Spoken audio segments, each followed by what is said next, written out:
자, 안녕하세요. 14차시 삼각함수의 덧셈 정리 두 번째 시간 디딤 영상 시작하도록 하겠습니다.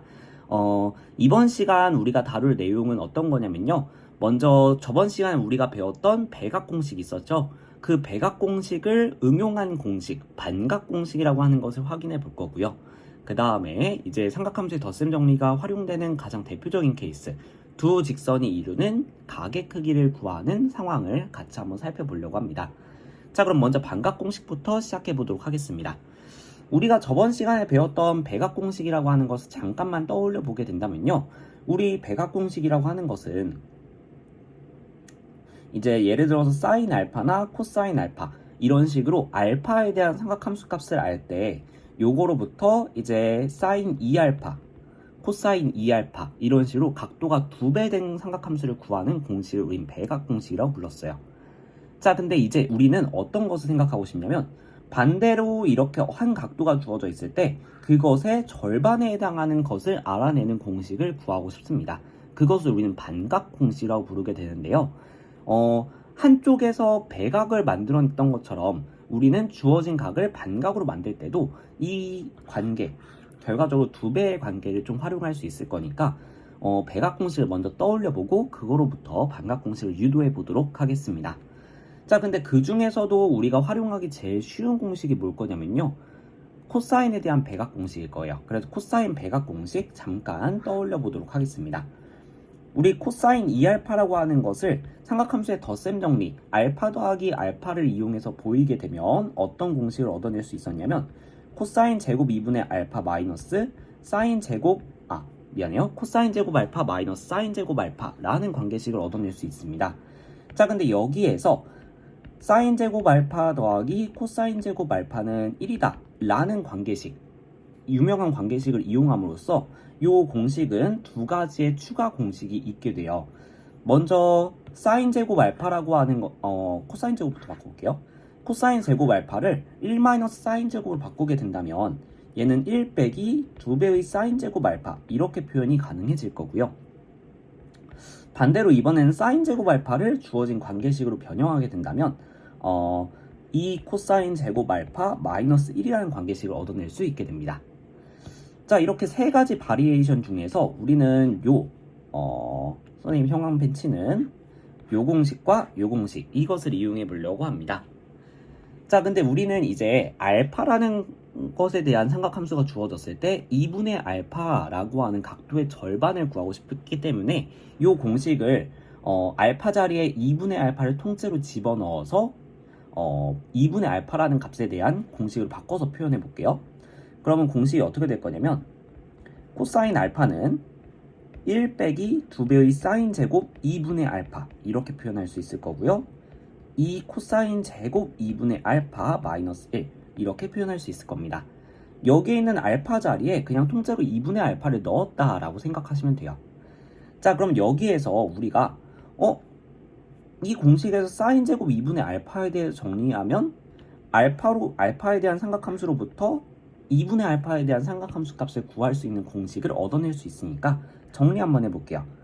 그러면 사인 제곱 2분의 알파는 여기에 있는 1을 이항시킨 다음에 2로 나눠주면 되겠죠. 마이너스 2로 나눠주면 될 테니까 나오는 식은 2분의 1 마이너스 코사인 알파 이렇게 정리가 됩니다.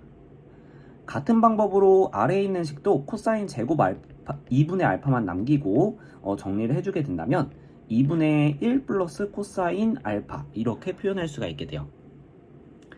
자, 그러면 사인 코사인 구했으니까 다음엔 뭐 구할까요? 탄젠트 구하겠죠. 자, 근데 탄젠트를 구하려고 하니까 탄젠트는 요 두 개의 관계식으로부터 유도할 수 있을 것 같단 말이에요. 탄젠트는 코사인분의 사인, 그것을 이용하게 된다면 결과적으로 탄젠트 제곱은 코사인 제곱분의 사인 제곱, 그럼 2분의 1 플러스 코사인 알파 분의 2분의 1 마이너스 코사인 알파 이렇게 될 테니까 이 약분해주면 1 플러스 코사인 알파 분의 1 빼기 코사인 알파 이런 공식을 얻어낼 수 있게 됩니다. 자, 그래서 이 공식은 이제 알파에 대한 삼각함수, 특히 코사인 값이 주어졌을 때 2분의 알파에 대한 삼각함수 값을 알아낼 수 있는 공식들이 됩니다. 특히 이 문제는 어떤 경우에 많이 활용되냐면 이 코사인 알파, 코사인 2분의 알파 이런 게 활용될 수가 있기 때문에 코사인 알파에 대한 삼각 방정식을 제시할 때 자주 활용되는 공식이에요. 그래서 이 공식 세 가지도 잘 기억해 두시면 좋겠습니다. 그러면 이제 다음 내용으로 삼각함수의 덧셈 정리 활용 문제 중에서 가장 유명한 문제, 두 직선이 이루는 예각의 크기를 한번 살펴보도록 하겠습니다. 자, 먼저 우리 배경 지식으로 한번 그 기울기와 x축의 양의 방향이 이루는 직선과 x축의 양의 방향이 이루는 각의 크기 사이의 관계를 좀 살펴보도록 하겠습니다. 만약에 x축이 이렇게 주어져 있어요. 여기에서 직선이 하나 이렇게 주어져 있는데 이 직선의 기울기가 m이라고 한번 해보도록 하겠습니다. 그리고 x축의 양의 방향과 직선이 이루는 각의 크기를 세타라고 한번 표현해 보도록 하겠습니다. 자, 근데 기울기가 m이라고 하는 것의 의미를 다시 한번 해석해 본다면요. x축이 x축의 방향으로 1만큼 변화했을 때 함수값 y값이 m만큼 변화한다 라는 것이 결과적으로 기울기가 m이다 라는 뜻이죠. 자, 그럼 여기에서 선생님 파란색으로 그 기울기의 의미를 표현하다 보니까 직각삼각형이 하나 등장하게 되었습니다. 그리고 이 직각삼각형에서 세타와 주어진 1m이라고 하는 길이를 한번 이용해서 삼각함수 값을 구해보다 보니까 탄젠트가 좀 가장 적절할 것 같단 말이에요. 그럼 탄젠트 세타는 1분의 m, 다시 말하면 m 이렇게 나오게 됩니다. 즉 직선과 x축의 양의 방향이 이루는 사이의 각도가 주어졌을 때 이 각도에 대한 탄젠트 값은 결과적으로 기울기와 같다라는 거예요. 요걸 이용해서 여러분들이 고등학교 2학년 때도 삼각함수의 여러 가지 문제들을 해결했을 텐데요. 지금 상황도 요거를 이용하는 문제다라고 보시면 되겠습니다.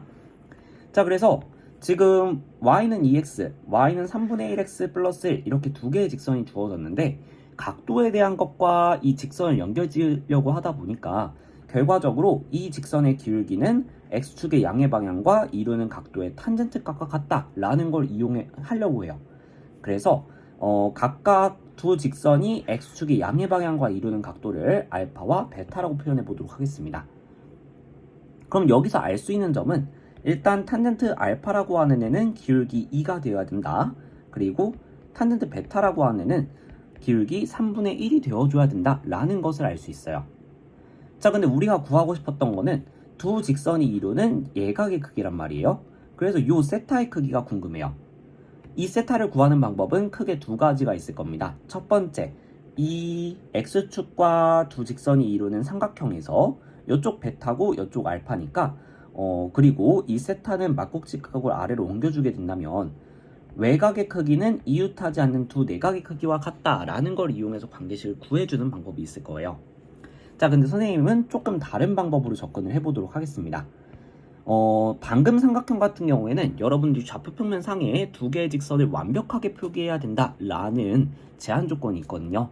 그래서 선생님은 어떤 식으로 할 거냐면 요 주어진 두 직선의 교점이 있을 때 이 교점에서 x축의 양의 방향으로 평행한 직선을 그어보도록 하겠습니다. 즉 x축과 평행한 보조선을 그을 거예요. 그러면 x축과 선생님이 그은 보조선이 지금 평행선이기 때문에 동의각을 옮겨줄 수가 있어요. 동의각의 크기를 옮겨주게 된다면 각도를 표현했을 때 어떤 각도가 표현되냐면 요 큰 각도는 지금 알파, 동의각으로 알파라고 하는 것을 알파구나라는 것을 확인할 수 있겠고요. 그 다음 마찬가지로 동의각으로 크기를 올려줬을 때 이 조그만 각은 베타구나 라고 확인해 줄 수 있게 됩니다. 그러면 세타라고 하는 애는 알파 마이너스 베타가 되어야 되겠네요. 그리고 우리는 탄젠트 알파와 탄젠트 베타에 대해서 알고 있어요. 그러면 탄젠트 세타 값을 구할 수 있겠네요. 어떤 걸 이용해서? 삼각함수의 덧셈 정리를 이용해서.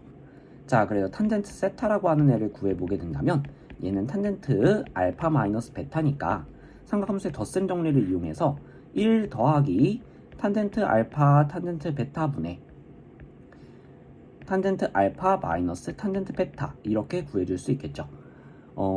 분자는 사인의 부호 규칙 그대로 따라가고요. 분모는 코사인의 부호 규칙 반대로 따라간다라고 했었습니다.